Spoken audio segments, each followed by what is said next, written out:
शुरू करो, डालो बुनियाद, घर महल नजर आएगा। वंडर लाइए, वंडर अपनाइए, फर्क नजर आएगा। वंडर सीमेंट, फर्क नजर आएगा। नमस्कार, मैं हूं रविंद्र जैन और आप देखना शुरू कर चुके हैं सबकी खबर। भोपाल की सांसद साध्वी प्रज्ञा सिंह की सांसें इस समय फूली हुई हैं।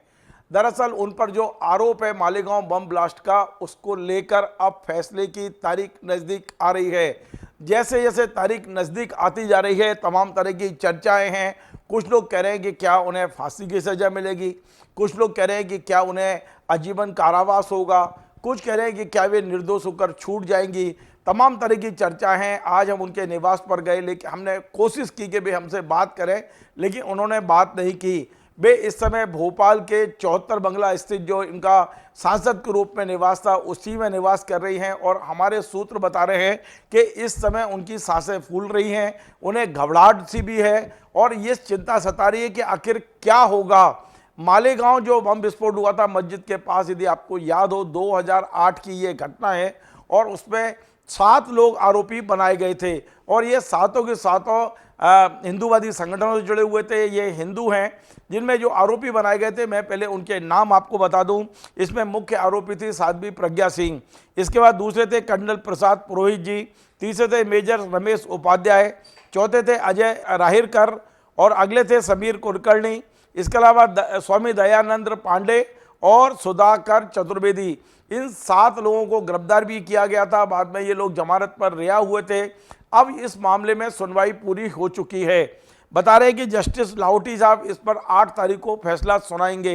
बड़ी बात यह है कि नरेंद्र मोदी के अधीन काम करने वाली जो एनआईए है, राष्ट्रीय जो जांच एजेंसी है, उसने इस बार कोर्ट से ये निवेदन किया है, आग्रह किया है कि इन 7 को जो यूएपीए की धारा 16 है उसके तहत मृत्युदंड दिया जाना चाहिए। यानी कि नरेंद्र मोदी सरकार की जो सबसे बड़ी जांच एजेंसी आज की तारीख में है, उसने भी ये माना है कि इन 7 लोगों ने वहाँ जो गैर कानूनी गतिविधियों में हिस्सा लिया है, आतंकी गतिविधियों में हिस्सा लिया है।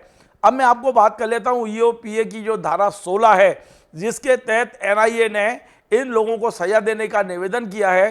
वो धारा कहती है कि यदि आतंकी गतिविधि है और उसमें किसी की मृत्यु हुई है तो फिर फांसी की सजा होगी या फिर दूसरी हो सकता है कि आजीवन कारावास।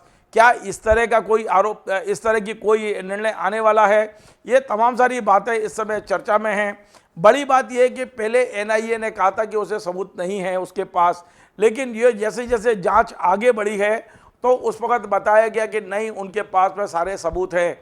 ये जो घटना हुई थी मालेगांव की लगभग 2008 में, इस घटना में 6 मुस्लिम मारे गए थे। जो मस्जिद से निकल रहे थे नमाज पढ़ के, उसमें 6 मुस्लिम मारे गए थे और 100 से अधिक घायल हुए थे। बड़ा मामला था और ये कहा जा रहा था कि भगवा आतंकवाद की शुरुआत हो गई है, हिंदू आतंकवाद की शुरुआत हो गई है। ये जो भगवा आतंकवाद और हिंदू आतंकवाद का जो एक तरह से कांग्रेस ने और दूसरे लोगों ने इस मुद्दे को बनाया था, तब राष्ट्रीय स्वयंसेवक संघ ने भगवा आतंकवाद के खिलाफ एक तरह से जो शब्द था उसका विरोध करते हुए प्रज्ञा सिंह को भोपाल से सांसद की टिकट दिलाई थी और संघ ने पूरी ताकत लाई। मैं उस चुनाव को साक्षी था, मैं देख रहा था। संघ ने और हिंदूवादी तमाम सारे नेताओं ने पूरी ताकत लगा के प्रज्ञा सिंह को भोपाल से चुनाव जितवाया था ताकि ये जो कलंक है भगवा आतंकवाद का, ये हट सके। लेकिन अब सवाल ये है कि नरेंद्र मोदी जी संघ से जुड़े हुए हैं, राष्ट्रीय स्वयंसेवक संघ के कार्यकर्ता हैं, प्रधानमंत्री की कुर्सी पर बैठे हुए हैं, उन्हीं की एजेंसी ये मान रही है ये आतंक, ये जो घटना की है वो प्रज्ञा सिंह और उनके साथियों ने की है। ये बड़ा मामला ऐसा हो गया है, ये फैसले आने की तारीख तय होने के बाद, यानी कोर्ट ने 24 तारीख को तय कर दिया था कि 8 तारीख को अब इसमें फैसला आएगा। पहली बार, मतलब इस फैसले की तारीख आने के बाद पहली बार राष्ट्रीय स्वयंसेवक संघ के जो चीफ है डॉक्टर मोहन भागवत जी पहली बार प्रधानमंत्री निवास कल पहुंचे हैं। क्या चर्चाएं हुई हैं हमें नहीं पता है। क्या वो पाकिस्तान को लेकर चर्चा हुई है, पहलगाम को लेकर चर्चा हुई है, भारतीय जनता पार्टी के राष्ट्रीय अध्यक्ष को लेकर हुई है, कुछ मुख्यमंत्रियों को बदलने की चर्चा है, या फिर ये जो भगवा आतंकवाद का एक बड़ा कलंक लगने की संभावना जो दिख रही है, क्या उससे लेकर कोई चर्चा हुई है? ये तमाम सारी चीज़ों के बीच में हम समझने की कोशिश करते हैं कि आखिर क्या फैसला आ सकता है, आखिर क्या होगा यदि मान लीजिए इन्हें यदि सजा होती है ये 7 लोगों को, तो देश में क्या मैसेज जाएगा। मेरे साथ मध्य प्रदेश के वरिष्ठ पत्रकार प्रकाश हिंदुस्तानी जी हैं, हम उनसे जुड़ते हैं और उनसे समझते हैं। प्रकाश जी, आपका स्वागत है। प्रकाश जी, मैंने ये पूरी भूमिका बनाई, आपने सुना होगा। सबसे बड़ी बात यह है कि जो भगवा आतंकवाद की एक कहानी जो बनाई गई थी मालेगांव के बाद, और अब फैसला आने वाला है। यदि संयोग से फैसला यदि इनके खिलाफ आता है, इन्हें आरोपी माना जाता है, तो क्या भगवा आतंकवाद का एक नया शब्द भारत में स्थापित होने की संभावना दिख रही है आपको, या ये केवल ढकोसला है? देखिए, अगर इन्हें सजा होती है तो ये बात तय है कि दिग्विजय सिंह ने जो भगवा आतंकवाद शब्द ईजाद किया था वो शब्द आगे बढ़ेगा। ये मामला साधारण मामला नहीं था। ये 29 सितंबर 2008 को हुआ था। महाराष्ट्र के नासिक जिले के मालेगांव में ये विस्फोट किया गया था, और ये विस्फोट मस्जिद के पास एक मोटरसाइकिल खड़ी थी। उस मोटरसाइकिल में विस्फोटक रखा हुआ था, और उसके विस्फोट से 6 लोगों की मौत हुई और 100 से ज्यादा लोग घायल हुए। बात यह है कि तब ये बात कही गई कि क्या ये भगवा आतंकवाद है, क्या ये मुस्लिम आतंकवाद, भगवा आतंकवाद मुस्लिम आतंकवाद का जवाब देने की कोशिश है। इस तरह की बातें हुई। और वो जो मोटरसाइकिल थी, वो मोटरसाइकिल प्रज्ञा ठाकुर के नाम पर रजिस्टर्ड थी। ये मामला बड़ा गंभीर है। बाद में जब नेशनल इन्वेस्टिगेटिव एजेंसी NIA ने इसकी जांच की तो पाया कि इन सब का ताल्लुक है। इस मामले में शुरुआती जांच महाराष्ट्र की आतंकवाद निरोधक दस्ते ATS ने की थी, लेकिन 2011 में यह मामला NIA को सौंप दिया गया। तब लगा कि NIA की जांच में पड़ताल में सही बातें सामने आएगी। फिर प्रज्ञा सिंह ठाकुर जी को पकड़ लिया गया। वो हिरासत में रही, जेल में भी रही, उन्होंने बहुत सारे आरोप लगाए, और मोदी की सरकार 26 मई 2014 को नरेंद्र मोदी ने प्रधानमंत्री पद की शपथ ली। उसके बाद 2017 में उसी NIA ने कोर्ट में बयान दिया। उसी NIA की एक ही तरफ से कोर्ट में बयान था कि हमारे पास प्रज्ञा ठाकुर के खिलाफ कोई सबूत नहीं है। तो उस बयान के बाद, उस दावे के बाद प्रज्ञा को जमानत मिली। 2019 में उन्हें टिकट दे दिया गया भोपाल से, और तब तक कांग्रेस ने अपना उम्मीदवार घोषित नहीं किया था। उसके बाद आप देखिए कैसे राजनीति बदली।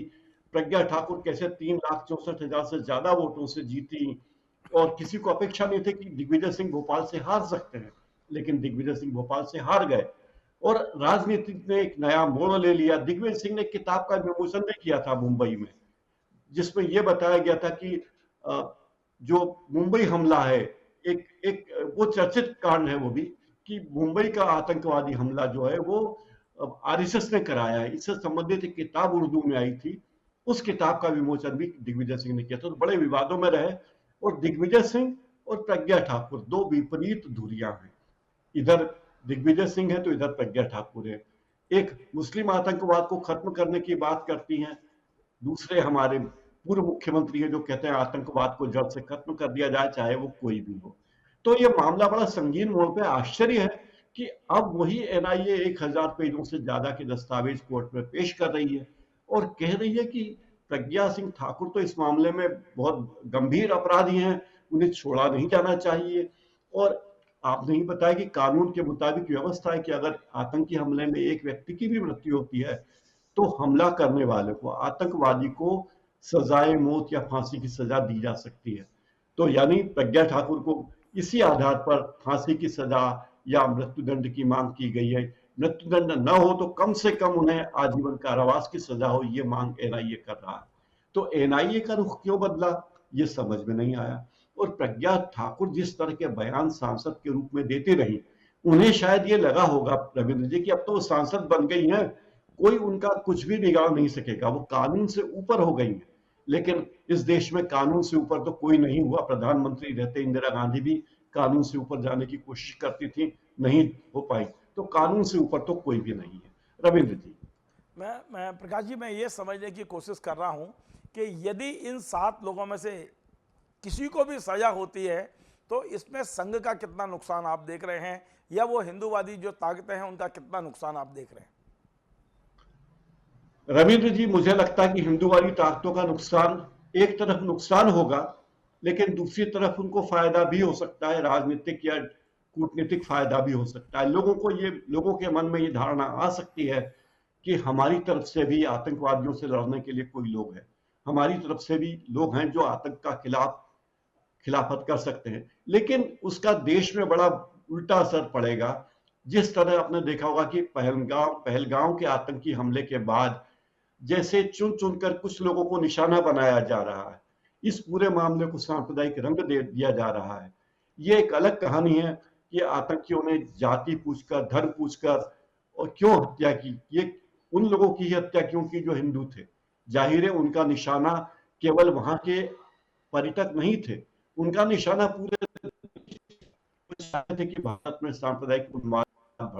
लेकिन अगर प्रज्ञा सिंह ठाकुर या उसमें से भी लोग हैं, उनमें से किसी को आजीवन कारावास या मृत्युदंड मिलता है, तो आरएसएस की ये अवधारणा गलत साबित होगी और दिग्विजय सिंह की बात सही साबित होगी कि देश में भगवा आतंकवाद नाम की कोई चीज भी है। तब दिग्विजय सिंह और उनके साथी ये बात कहेंगे, खुलकर कहेंगे कि हम कहते थे, और देखिए कोर्ट ने यह बात साबित कर दी कि देश में भगवा आतंकवाद है, और ऐसे भगवा आतंकवाद की गतिविधियों में शामिल रहने वाली नेत्री को बीजेपी ने सांसद का टिकट दिया, सांसद बनाया, और सांसद रहते हुए भी प्रज्ञा सिंह ठाकुर ने जो काम किए वो आश्चर्यजनक है कि उन्होंने कैसे कैसे काम किए। कैसे काम तो खैर उन्होंने मेरे ख्याल से कोई उल्लेखनीय कार्य नहीं किया, उन्होंने विवादास्पद बयान देने के अलावा कोई काम नहीं किया। और रविंद्र जी, आप जानते हैं, भोपाल के नागरिक जानते हैं कि भोपाल के इतिहास की सबसे नाकारा सांसद अगर कोई रही हैं तो मेरे कई लोगों के मुंह से प्रज्ञा ठाकुर को जाता है कि क्षेत्र के लिए कोई काम किया, न देश के लिए काम किया। उन्हें कुछ संसदीय समितियों में भी रखा गया था, लेकिन उन संसदीय समितियों में भी उन्होंने कोई ऐसी बड़ी बात नहीं की, ऐसा काम नहीं किया कि उनका कार्य नहीं माना जाए। प्रज्ञा सिंह ठाकुर ने आरोप लगाए, लगातार बाहर रहते हुए आरोप लगाए कि जेल में थी। जब कोर्ट के चालान मिलते थे, नोटिस मिलते थे कि आप कोर्ट में पेशी पे आइए, तो वे हमेशा कहते थे कि मैं बीमार हूं। संसद में जाने का मौका आता था, कहती थी मैं बीमार हूं, संसद में नहीं जा सकती। उन्होंने बड़े गंभीर आरोप लगाए। उन्होंने कहा कि जेल में मुझे शारीरिक यातनाएं दी गई, मानसिक यातनाएं दी गई, मेरे साथ मारपीट की गई, मुझे सोने नहीं दिया गया, खाना नहीं दिया गया, मुझे अपमानित किया गया, मेरे मुंह पे जूतन फेंकी गई, और मेरे धार्मिक भावनाओं को जेल में ठेस पहुंचाई गई। मेरे हिंदू देवी देवताओं को, जिनको मैं पूजती हूँ, ऐसे देवी देवताओं की छवियों को अपमानित करके मुझे अपमानित किया गया। ये सारी बातें उन्होंने कही। इसके अलावा उन्होंने ये भी कहा कि जेल में मुझे इलाज की सुविधा नहीं दी गई, जो हर कैदी का अधिकार होता है। उन्होंने कहा कि मुझे इलाज नहीं मिला, इस कारण मुझे कैंसर जैसी घातक बीमारी हो गई। और जब भी कोर्ट का नोटिस उन्हें आता, वो कहते कि मैं बीमार हूं, मैं तो बीमार हूं। अंत में कोर्ट का जब आखिरी नोटिस आया तो उन्होंने सोशल मीडिया पर लिखा कि हाँ, मुझे कोर्ट का नोटिस मिला है, लेकिन मैं जरूर जाऊंगी, अगर मैं जिंदा रही तो मैं जरूर जाऊंगी। इस तरह के लालते मनालते करते हुए उन्होंने कोर्ट में गई। मालेगांव कांड ऐसा था जिसमें नाम आने के बाद साध्वी को जब टिकट दिया गया, भोपाल से टिकट मिला, तो उन्हें हिंदू राष्ट्रवाद की एक नई धारा की नेता बताया गया। कहा गया कि राष्ट्रवादी साध्वी हैं, दूसरी साध्वियां उतनी राष्ट्रवादी शायद नहीं है, जो भी हो। और जब वे जीती थी तो रविंद्र जी, आपको पता ही है, कहा गया था कि न्याय की जीत हुई है, अब भोपाल में न्याय होगा। दिग्विजय सिंह को के बारे में क्या क्या नहीं कहा, कुछ ऐसे शब्द भी कहेगा जो आप और हम चर्चा भी करना नहीं चाहेंगे, लेकिन दिग्विजय सिंह के बारे में ये सब कहा गया, क्योंकि यही सब उनकी राजनीति का ईंधन था। जी रविंद्र जी। प्रकाश जी, मैं एक बड़ा महत्वपूर्ण सवाल ये भी पूछना चाह रहा हूं कि जिस तरह चुनाव की टिकट देकर भारतीय जनता पार्टी ने दावा किया था कि प्रज्ञा सिंह हमारी हैं, यदि उन्हें सजा हो जाती है तब भी क्या भारतीय जनता पार्टी और संघ स्वीकार करेगा कि प्रज्ञा सिंह हमारी हैं, हमारी सदस्य हैं? एक दूसरा एक महत्वपूर्ण सवाल और है, और ये काल्पनिक भी हो सकता है क्योंकि इसकी चर्चा शुरू हो गई है। सवाल ये है मेरा कि संघ, राष्ट्रीय स्वयंसेवक संघ इस साल अपने 100 साल पूरे करने जा रहा है, और 100 साल के इतिहास में, मतलब पहली बार भारत में जब से आज़ाद हुआ है, पहली बार संघ प्रमुख भारत के प्रधानमंत्री के निवास पर पहुंचे हैं। कल शाम को, यदि आपने खबर देखी होगी, आज तमाम अखबारों में कोट हुई है कि डॉक्टर मोहन भागवत जी नरेंद्र मोदी जी से मिलने पीएम हाउस पहुंचे हैं।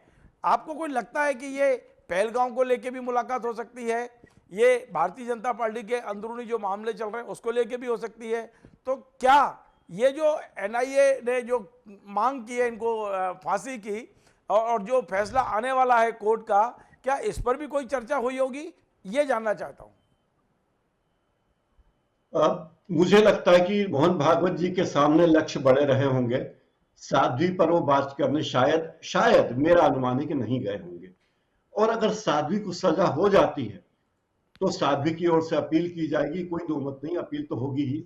लेकिन ये बात तय है कि बीजेपी, आरएसएस उनसे अपना नाता तोड़ लेगी, जैसे कि आरएसएस की परंपरा है। कई ऐसे मौकों पर आरएसएस कहती है, बीजेपी के नेता भी कहते हैं कि हमारा इनसे कोई ताल्लुक नहीं है, ये इनका व्यक्तिगत बयान है। आप याद कीजिए रविंद्र जी, साध्वी ने जब जब भी विवादास्पद बयान दिए, जब जब भी उन्होंने नाथूराम गोडसे पर टिप्पणी की, गोडसे को देशभक्त कहा, यहां तक तो ठीक है, उन्होंने गांधी जी के बारे में कहा। उसके बाद प्रधानमंत्री जेपी पार्टी के अध्यक्ष का बयान आया और प्रधानमंत्री नरेंद्र मोदी का बयान आया, और काफी गंभीर बयान था। उन्होंने कहा कि ये ऐसी बात है जिसे हम पसंद नहीं करते, न हम आगे पसंद करेंगे।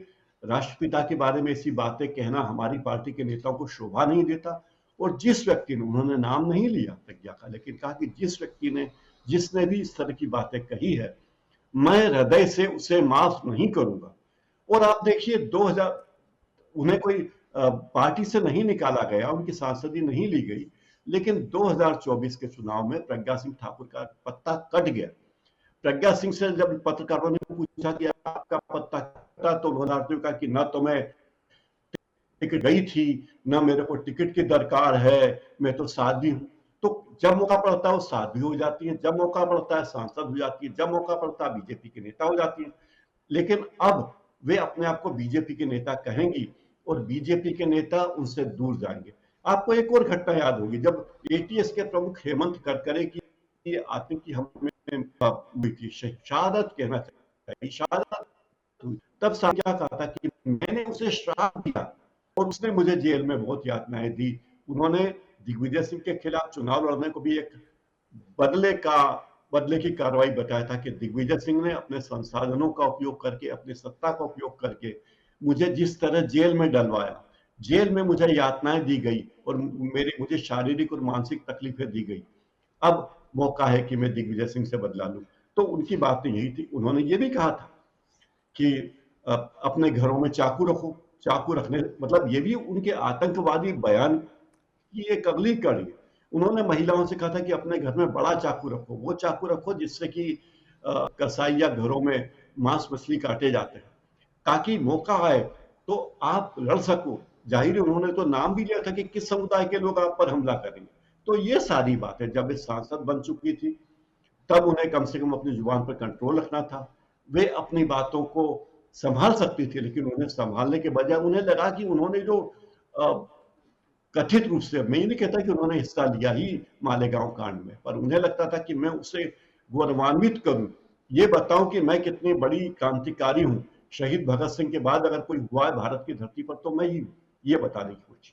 दूसरी बात जो आपने कही, मोहन भागवत, ये तय है कि पिछले 11 साल में बीजेपी के प्रधानमंत्री से मिलने के लिए कभी भी मोहन भागवत नहीं गए, कभी भी व्यक्तिगत रूप से प्रधानमंत्री निवास पर नहीं गए। हाँ, उनकी मुलाकातें हुई, यत्र तत्र हुई। पिछली बार जब प्रधानमंत्री नागपुर गए थे तब भी हुई, और जब अयोध्या में श्री राम के मंदिर का लोकार्पण हुआ था तब भी उनकी मुलाकात हुई। लेकिन ऐसे मौकों पर कोई गंभीर मंत्रणा हुई होगी मुझे नहीं लगता। एक और बात है रविंद्र जी, अगर आरएसएस के प्रमुख प्रधानमंत्री निवास पर खुद जाते हैं तो उसका अर्थ बहुत ज्यादा है, क्योंकि कम्युनिकेशन के साधन तो बहुत है, उन्हें कोई जरूरत नहीं कि वो खुद जाके बात करें।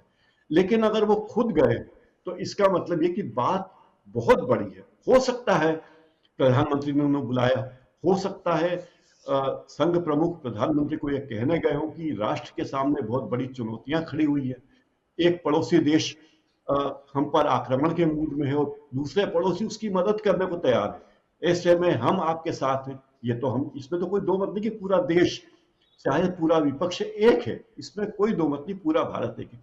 लेकिन संघ ने कहा हुआ कि संघ के जो हमारे वे लोग हैं जो सामने नहीं आते, उन सबका समर्थन आपके साथ है। एक और बात जो गुरु गोलवलकर भी कहा करते थे, वो ये बात संघ की परंपरा में चली आ रही है, जैसे हम हमारे लिए ये लगता है कि 100 साल पुराना संघ, तो गुरु गोलवलकर कहते थे कि एक व्यक्ति की जिंदगी में, किसी एक व्यक्ति की जिंदगी में 5 साल, 10 साल या 20 साल बहुत बड़ी अवधि होती है, लेकिन एक राष्ट्र के लिए 100 साल भी छोटी अवधि है। तो इसे आप मत मानिए, अगर आपने 20 साल या 30 साल देश के लिए समर्पित कर दिए, गोलवलकर जी का, तो देश इतना बड़ा है और देश के लिए वो एक बहुत थोड़ी छोटी अवधि है। तो ये विचार संघ के हैं और संघ निश्चित ही तौर पर साध्वी का बचाव करने की कोशिश कर रहा होगा। संघ प्रत्यक्ष ना भी हो तो संघ की ओर से संदेश गए होंगे, और जैसा कि कमलनाथ जी कह भी चुके हैं कि हमारी पूरी व्यवस्था में संघ के लोग घुस गए हैं, यहाँ तक कि न्याय व्यवस्था में भी है। लेकिन अगर न्याय व्यवस्था में संघ के, तो वे क्या कहते हैं, 1000 से ज्यादा पन्नों के दस्तावेज पेश करते और कहते कि हम चाहते हैं कि साध्वी प्रज्ञा ठाकुर को आजीवन कारावास या मृत्यु दंड दिया जाए, उनका अपराध बहुत बड़ा है। रविंद्र जी, देखिए प्रकाश जी, एक आखिरी सवाल मेरा ये है कि आपको क्या लगता है, कोर्ट में जिस तरह की सुनवाई हुई है, जिस तरह की दलीलें दी गई हैं, मुझे बताया गया है कि लगभग 323 गवाह में से लगभग 32 गवाह पलट गए थे, लेकिन बाकी लोगों ने इनके खिलाफ बयान दिए हैं। तो जो कुछ हुआ है, और जो एनआईए ने लास्ट में करीब 1,1500 से ज़्यादा पेजों का जो अपना दस्तावेज सौंपे हैं, आपको लगता है फैसला क्या आने वाला है, एक अंदाज? इसमें मैं केवल अंदाज, और दूसरा मैं ये जानने की कोशिश कर रहा हूँ कि फैसले में अभी आज से ठीक 8-9 दिन बचे हुए हैं। इन 8-9 दिन साध्वी प्रज्ञा की क्या मनस्थिति होगी, आप क्या कल्पना कर रहे हैं? रविंद्र जी, कोर्ट के फैसले के बारे में तो कुछ कहना उचित नहीं होगा। कोर्ट कोई कुछ भी फैसला दे सकता है जो कोर्ट को उचित लगेगा। कोर्ट के सामने जो दस्तावेज पेश किए गए, जो सबूत पेश किए गए, कोर्ट कोई एक व्यक्ति तो है नहीं कि रविंद्र जैन व्यक्ति, उन्होंने कहा प्रकाश जी ठीक व्यक्ति नहीं तो उनको सजा दे दो, ऐसा तो कोर्ट कर नहीं सकता। कोर्ट के सामने जो दस्तावेज पेश किए गए हैं उसके कोर्ट फैसला देगा। अगर वे दस्तावेज विश्वसनीय लगे कोर्ट को तो सजा साध्वी को होना है, इसमें दो मत नहीं। लेकिन कोर्ट को अगर लगेगा कि इन दस्तावेजों में कुछ कमी है, कुछ कमी रह गई है एनआईए और महाराष्ट्र के एसटीएफ से, तो साध्वी छूट भी सकती है। एक तो बात ये तय है। दूसरी बात है कि साध्वी को क्या लग रहा होगा, वही लग रहा होगा जो पहले बकरे को लगता है। रविंद्र, चलिए बहुत बहुत धन्यवाद। तो ये थे प्रकाश हिंदुस्तानी जी। निश्चित तौर पे आज हमने बेहद गंभीर मुद्दे पर आज चर्चा की है। साध्वी प्रज्ञा सिंह, जिन्हें लेकर अब 8 तारीख को फैसला आने वाला है, और अकेले साध्वी प्रज्ञा सिंह क्यों, उनके और 6 साथी जिनके नाम मैं पुनः बता रहा हूँ, कर्नल प्रसाद पुरोहित जी, मेजर रमेश उपाध्याय, अजय रोहितकर, समीर कुलकर्णी, स्वामी दयानंद पांडे और सुधाकर चतुर्वेदी, इन 7 लोगों को आरोपी बनाया गया था मालेगांव विस्फोट कांड में। अब उसका फैसला आने वाला है, उसकी उल्टी गिनती शुरू हो चुकी है। अगले 8 दिन बहुत महत्वपूर्ण है। सवाल यह है कि जिस तरह प्रज्ञा ठाकुर को राष्ट्रीय स्वयंसेवक संघ और बीजेपी ने अपना बनाते हुए चुनाव में उतारा था, क्या यह फैसला आने के बाद भी उसे उसी तरह स्वीकार किया जाएगा? निर्दोष होगी तो स्वीकार किया जाएगा, यदि हो सकता है दोषी करार दिए गए तो क्या ये उनसे पल्ला झाड़ लेंगे या उसे उसी तरह स्वीकार करेंगे? बहुत सारे सवाल हैं। आज हमारी जो प्रकाश हिंदुस्तानी जी ने जो जवाब दिए हैं, निश्चित तौर पर एक एक शब्द सुनने लायक है। किस तरह दिग्विजय सिंह जी ने भगवा आतंकवाद का एक गढ़ दिया था, एक शब्द गढ़ दिया था राष्ट्रीय स्वयंसेवक संघ ने, इसीलिए दिग्विजय सिंह जी के खिलाफ प्रज्ञा को खड़ा करके एक बड़ी चुनौती भी दी थी। बहुत सारी बातें हैं, लेकिन फिलहाल हमारी आपकी सबकी नज़र 8 तारीख को जो फैसला आने वाला है मालेगांव को लेकर, उस पर टिकी हुई है, क्योंकि जैसे जैसे तारीख नज़दीक आ रही है, सांसद प्रज्ञा सिंह और उनके साथियों की सांसें ऊपर नीचे ज़रूर हो रही होंगी। आपको हमारा ये कार्यक्रम पसंद आए तो आप इसे शेयर करें, लाइक करें, कमेंट करें। आपसे बार बार निवेदन है, हमारे इस चैनल को सब्सक्राइब अवश्य करें। धन्यवाद।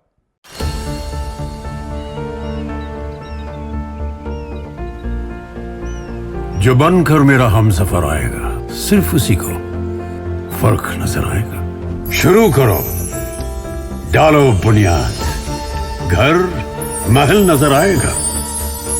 वंडर लाइए, वंडर अपनाइए, फर्क नजर आएगा। वंडर सीमेंट, फर्क नजर आएगा।